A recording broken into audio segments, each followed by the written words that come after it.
Hai, kembali dengan masakan rumah dapur Durma. Hari ini saya mau bikin zupa sup. Yang pertama ini saya siapkan bahan-bahan yang mesti direbus dulu, seperti bahan sayuran dan daging ayamnya. Yang saya butuhkan ialah wortel sekitar 200 gram, jagung ya teman-teman. Jagung sekitar 200 gram, lalu ayam sekitar 200 gram. Jadi tadi jagung ini sudah saya rebus duluan ya teman-teman. Lalu nanti ini juga saya potong dice, nanti kita rebus juga ya teman-teman. Oke teman-teman.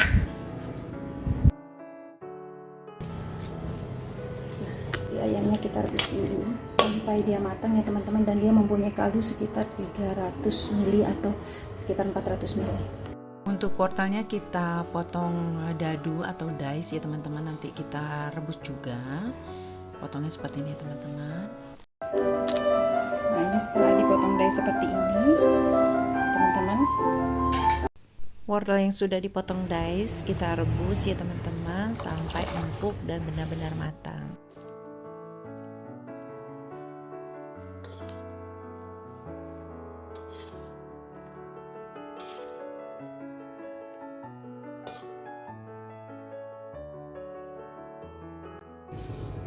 Ini hasil rebusannya ya teman-teman, tadi saya sudah tiriskan. Ini sekitar 200, saya ulang ya teman-teman, ini 200 gram, lalu ini 200 gram, ayam yang direbus pun juga sekitar 200 gram. Nah jadi sekarang ini sudah saya rebus semua.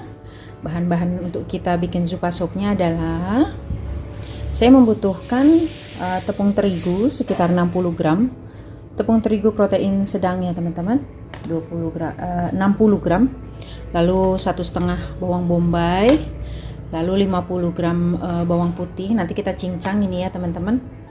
Lalu saya membutuhkan susu ini sekitar 700 ml, lalu kaldu sekitar 300 ml, lalu oregano ya teman-teman, oregano bisa 2 sendok teh, lalu garam sekitar 1,5 sendok teh, gula sekitar 1 sendok teh, lalu merica sekitar setengah sendok teh, lalu parah sekitar 1/4 sendok teh atau lebih dari 1/4 sendok teh juga nggak apa-apa. Lalu kita butuhkan adalah daun seledri sekitar 2-3 batang yang kecil-kecil seperti ini juga nggak apa-apa. Selain itu saya membutuhkan saya pakai butter ya teman-teman, sekitar 1 sendok makan lebih sedikit. Lalu telur Dan puff pastry instan dioleskan dengan putih telur, lalu ditutup rapat, jadi dia nanti lengket. Di atasnya baru dioleskan oleh kuning telurnya, lalu kita berikan oregano di atasnya atau parsley. Oke, saya mau mulai ya teman-teman. Ini saya cah halus terlebih dahulu, dan ini saya rajang-rajang dulu terlebih dahulu. Ini bawang putih dan bombaynya saya sudah haluskan ya teman-teman barusan. Ini kita tinggal mau merajang, kita rajang sedikit.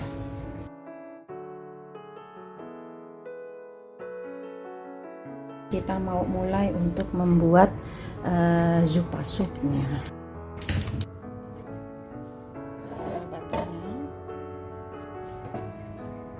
Untuk terigunya ya teman-teman, kaldu yang 300 gram ini kita tuang ya teman-teman, untuk kita aduk menjadi satu dengan terigunya.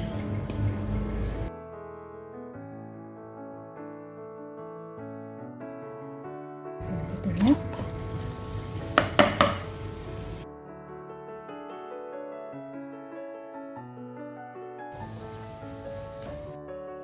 Ini kita masukkan susu sekitar 700 ml.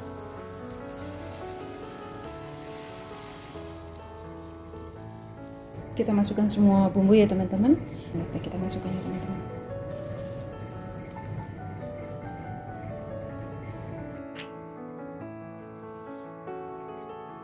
Kita masukkan juga oregano. Oregano kita pakai buat taburan ya teman, kita ambil sejumput aja oregano.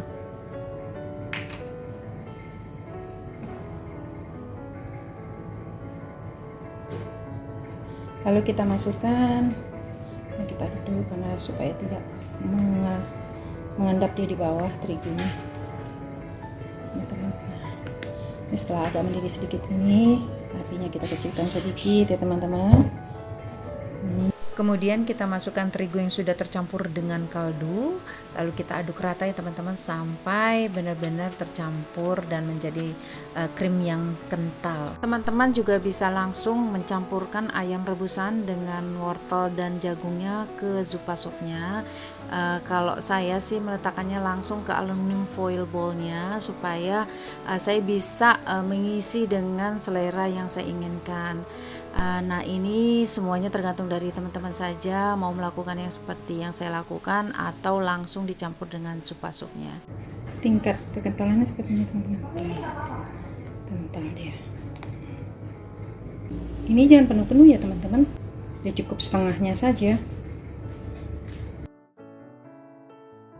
Seperti ini teman-teman. Kita lakukan ini sampai selesai ya teman-teman. Jadi beberapa porsinya pun sesuai selera teman-teman saja, disesuaikan saja dari bahan yang sudah kita buat tadi. Jika teman-teman mengisinya kepenuhan, maka akan menyebabkan puff pastry-nya tidak akan dapat mengembang secara baik karena dia akan menempel dengan zupa sopnya dan dia akan tidak akan mengembang gitu loh teman-teman. Jadi diusahakan diisi jangan sampai terlalu penuh sehingga puff pastry-nya tidak menempel dengan zupa sopnya. Nah, untuk puff pastry itu sendiri saya memakai puff pastry yang instan ya teman-teman. Teman-teman bisa mendapatkan puff pastry yang instan di beberapa swalayan yang terdekat daripada rumah teman-teman.